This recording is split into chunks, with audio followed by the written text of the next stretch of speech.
this is a great segue into our next topic on specifically on predatory publishers. Many are concerned about predatory publishers or fraudulent practices.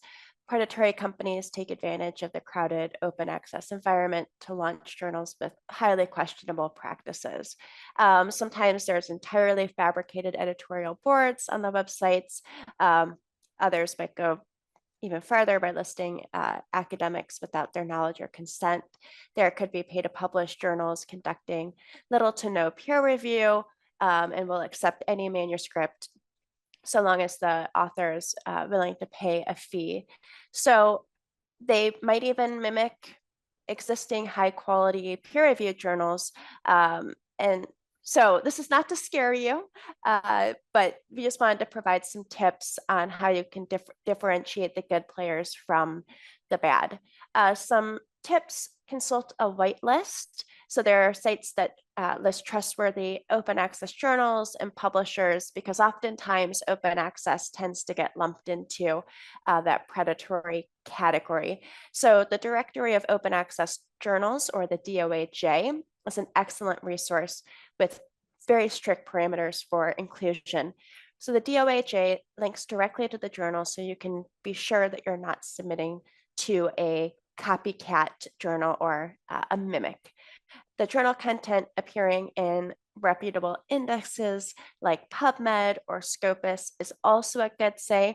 Not to say that there aren't problems with some journals in those indexes, but it is a very good sign.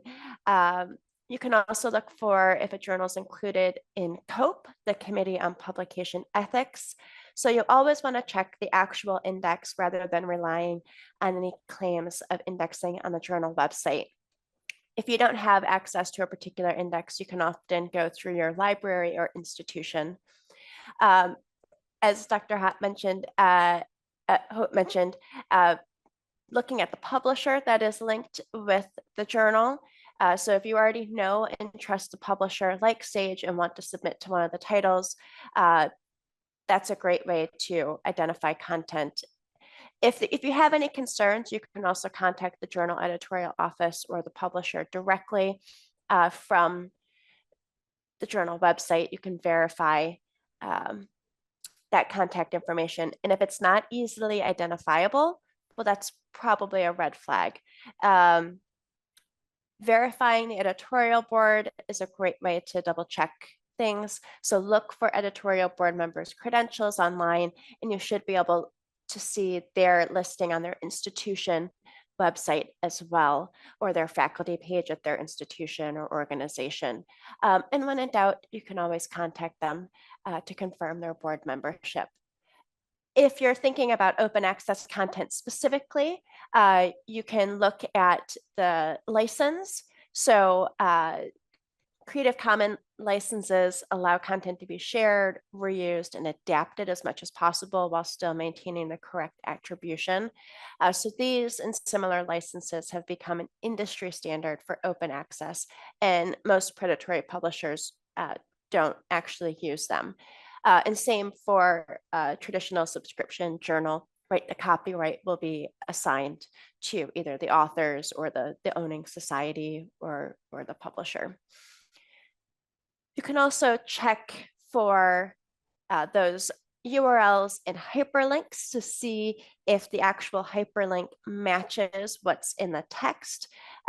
So you can do a little hover over and make sure you're redirected to the appropriate site. Is it the same? Is there a secure site, an SSL, that the website uses, like many of our email clients? And is it relevant? So does it seem to be related to the journal website, the society website, or manuscript submission site? Be sure to look at spelling and grammar. One obvious red flag will be significant errors. Are there numerous words misspelled, poor grammar, different tone?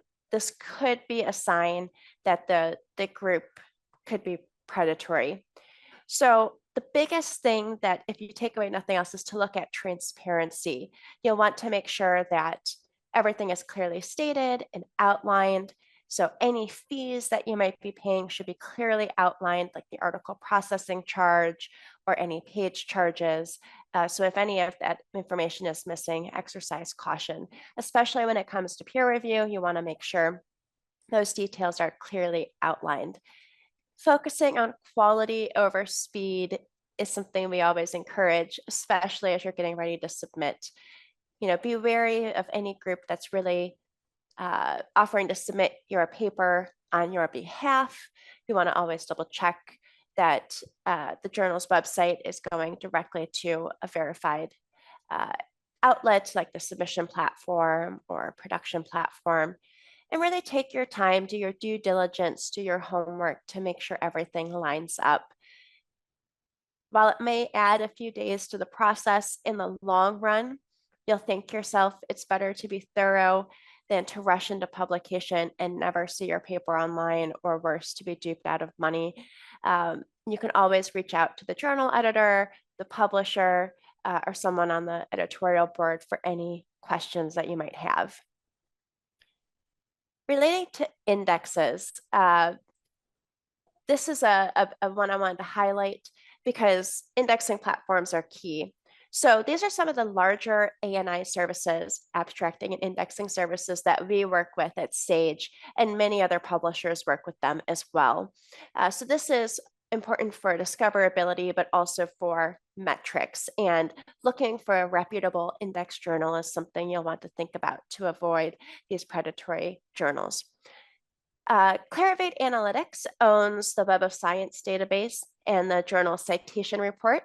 The JCR is updated once a year with impact factors for those journals in the Social Sciences Citation Index, Science, SCIE, and ESCI.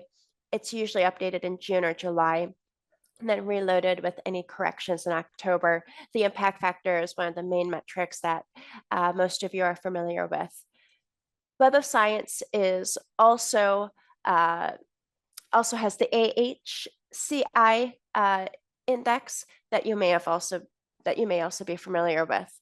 The process of getting indexed by Clarivate involves multiple checkpoints on research quality. So being indexed in one of these indices is a positive indicator for the journal's editorial process, and they index journals from all different subject areas. PubMed is another one you might be familiar with. PubMed is a government-run biomedical index. You can think of PubMed like an umbrella that contains both Medline and PubMed Central, although these are two totally separate indexes from each other. Medline is hosted exclusively on PubMed, and PMC content is hosted on a separate site and fed through to PubMed for hosting there as well. This is different from any citation index or citation metrics because it's free and highly credible. It's often become a go-to place for biomedical researchers to find articles. So it's highly discoverable, and many authors have content indexed in it. They too, PubMed also has a very rigorous scientific and ethical quality review for all journals applying to be indexed in either PMC or Medline. So this is, again, another positive indicator of quality and integrity. Medline is an older index associated with PubMed and highly selective, typically considering more prestigious. And they publish online ahead of print, or online first, or EPUB ahead of print articles. PMC is a more recent addition. This was created when open access started to become more popular. PMC indexes the full text version of the article, but you can also be placed under an embargo of up to 12 months. A lot of times for researchers with government funding, you're often mandated to make that content available in this repository. Scopus is another one that we work with a lot. Like Clarivate, Scopus indexes content in a database and also produces annual metrics or reports. You have the Simago scores and more recently the site score. Scopus 2 also has a very rigorous quality process to make sure that the the reputation of the journal before it's indexed. So you can also use this as a reliable index to make sure that you're submitting to a reputable journal. They look for presence of ethical policies and clearly stated peer review processes. This is also another one that we'll talk about in a little bit.